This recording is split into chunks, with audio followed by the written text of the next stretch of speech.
Assalamualaikum warahmatullahi wabarakatuh. Perkenalkan, saya Dini Uswatun Hasanah, guru dari SDIP Atika Musadar Kabupaten Garut. Kali ini kami akan mengadakan aksi nyata pada modul kurikulum merdeka. Yang kami soroti kali ini adalah bagaimana refleksi pelaksanaan kurikulum merdeka di SDIP Atika Musadar yang sudah berjalan selama 3 tahun melalui metode FGD.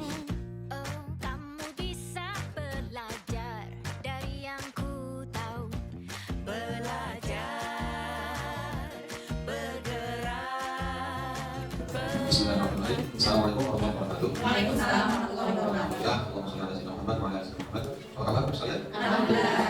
Alhamdulillah, pagi hari ini kita akan mengadakan diskusi dengan FG ya, yaitu tentang kurikulum mereka. Kita akan evaluasi karena kita sudah melaksanakan kurikulum mereka 3 tahun berjalan ini.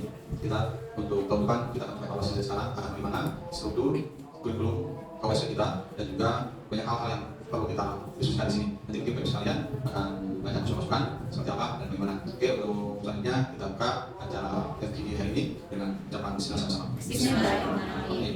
Bapak Kepala yang kami hormati dari tim putih, saya Sri dan Dimas akan menyampaikan hasil dari observasi sekolah kita berdasarkan pemahaman mengenai struktur kurikulum, asesmen dan pembelajaran berinvestasi di sekolah kita. Ya, ini sudah kita lakukan surveinya dengan memberikan link Google Form untuk diisi sama guru sekolah kita. Ya. Dan hasilnya ini yang pertama ini terkait tentang struktur kurikulum dan alokasi waktu. Ini berdasarkan hasil survei. Secara keseluruhan, hasil dari survei tentang kesesuaian terkait dengan kurikulum mereka di 16 kurikulum keagamaan yang diusung sekolah kita ya sebagai sekolah dasar Islam terpadu, ini masih menemukan beberapa penyesuaian pada struktur kurikulum, alokasi waktu, serta fokusnya kegiatan intrakurikuler, ekstrakurikuler, dan P5 yang ingin menjadi ciri khas sekolah kita. Selain itu, berdasarkan data survei dan kami melihat di lapangan pemahaman tentang keterampilan membuat asesmen pada kurikulum merdeka dan pembelajaran diferensiasi masih belum dipahami guru dengan baik. Nah, hal ini menjadi permasalahan yang perlu kita diskusikan bersama untuk mendapat solusi, dan tentunya solusi tersebut sesuai dengan visi dan sekolah. Dari permasalahan yang kita hadapi, di sekolah ini, alhamdulillah kami dari tim hijau telah menemukan beberapa solusi yang akan kita laksanakan. Yang pertama, adanya rapat kerja khusus antara tim KWSD dengan komite penggerak terkait penentuan ciri khas sekolah kita untuk fokuskan bidang apa saja yang sesuai dengan alur kurikulum merdeka. Nah, itu juga disesuaikan dengan kurikulum keagamaan yang ada di sekolah ini. Nah, untuk solusi ini, maka kita membuat pengkategorian, yaitu ada 3 kategori. Yang pertama, kategori yang prioritas, yang unggul atau prioritas. Kemudian kategori yang kedua yaitu kategori sedang, dan yang ketiga kategori untuk pengembangan. Nah, untuk apa pengkategorian ini? Pengkategorian ini akan memudahkan kita agar tentunya pengkategorian ini memudahkan anak-anak kita sehingga sesuai dengan visi dan misi sekolah ini. Solusi berikutnya terkait pemahaman pembuatan asesmen dan pembelajaran berdiferensiasi yang perlu kita dalami berupa pengadaan workshop. Mungkin dari kami solusinya begitu. Kami dari tim Kopi Merah akan menyampaikan dari segi yang kita rasakan, yaitu yang pertama, kami merasa senang dan tertantang dengan adanya kurikulum merdeka ini. Meskipun sekolah kita sekarang menginjak tahun ketiga untuk kurikulum merdeka, kita masih agak bingung dalam pengimplementasian sebagian pemahaman Kurma, struktur kurikulum pada Kurma, dan dipadukan dengan kurikulum lokal kita sebagai tambahannya. Dengan mengusung sekolah Islam terpadu, ada banyak kesesuaian, bahkan melengkapi karakter dan kebiasaan yang menjadi tujuan dari sekolah kita. Untuk selanjutnya mungkin akan disampaikan oleh rekan saya.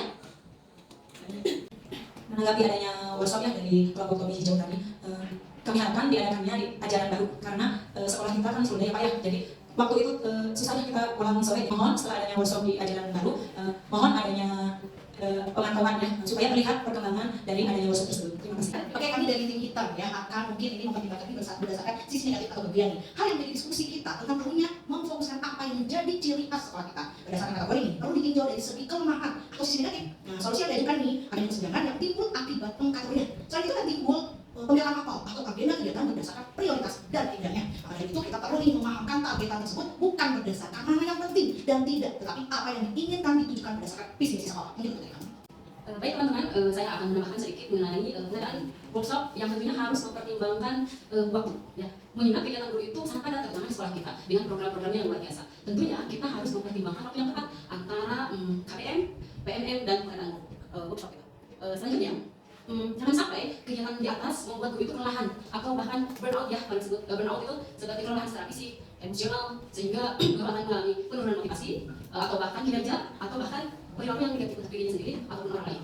Ya, bismillahirrahmanirrahim. Kami menanggapi tadi ada kekhawatiran-kekhawatiran ya yang disampaikan dari tim hitam. Justru di sini kami tim kuning melihat solusi yang tadi sudah disampaikan itu sudah tepat. Mengingat adanya pengkategorian tersebut dengan pemahaman tadi bukan berdasarkan penting atau tidaknya, tapi dapat membantu kami sebagai guru di lapangan untuk mewujudkan visi dan misi secara terarah. Mungkin ada tambahan dari kami. Terima kasih. Baik, terima kasih.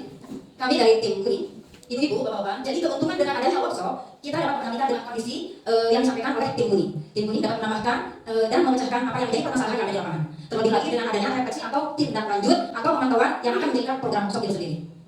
Nah, untuk program workshop itu sendiri atau pemantauan program workshop itu sendiri ini bisa menjadi 1 atau 2 sesi yang berkelanjutan. Berkembang atau masih jalan di tempat preferensi kami sebagai guru tentu akan terlihat dengan jelas oleh kepala sekolah. Demikian dari tim kuning. Terima kasih. Oke, terima kasih Ibu sekalian. Alhamdulillah kita berjalan dengan lancar dan kita menghasilkan beberapa poin yang akan coba saya simpulkan dari hasil hari ini.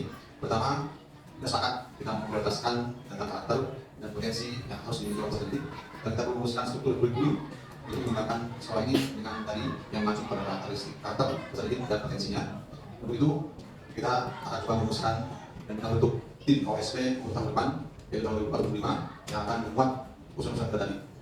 Dan poin tadi hubungan dengan CP yang akan kita analisa selanjutnya pada tahap nanti ya, saya harapkan Bapak Ibu bisa menjadi tim bagian dari tim pengembang kurikulum nanti. Dan yang ketiga, kita akan mengadakan workshop untuk mengembangkan lagi potensi guru kita dan berbagai kegiatan sekolah yang akan direspons sebagai bagian dari peningkatan guru sekolah. Dan untuk hari ini setelah workshop kita laksanakan dan lainnya, kita akan pastikan dilaksanakan secara berkelanjutan ya, kayak gitu. Jadi bersama para komite penggerak dan juga tim pengembang kurikulum diberdayakan untuk kita lanjut.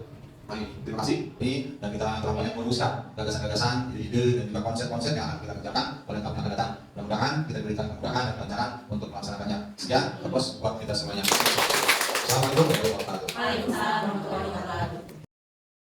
Dengan adanya diskusi seperti ini yang saya rasakan, saya merasa senang. Yang pertama karena dapat mempererat kebersamaan dengan rekan-rekan guru semuanya. Yang kedua, masalah-masalah yang kami hadapi, kami rasakan dapat terpecahkan secara bersama-sama. Terima kasih. Alhamdulillah setelah melaksanakan diskusi tadi, secara pribadi saya merasa yang pertama senang karena bisa take and give dengan teman-teman yang lain, bisa sharing, juga kita bisa mendapatkan solusi dari berbagai masalah yang dihadapi di sekolah kita. Terima kasih. Ya, kalau saya pribadi sebagai guru dengan adanya proses diskusi seperti ini sangat amat membantu. Jadi ketika ada beberapa permasalahan bisa dipecahkan bersama, kita saling sharing dan mencari solusi bersama. Mudah-mudahan proses diskusi ini bisa ada terus berkelanjutan. Terima kasih.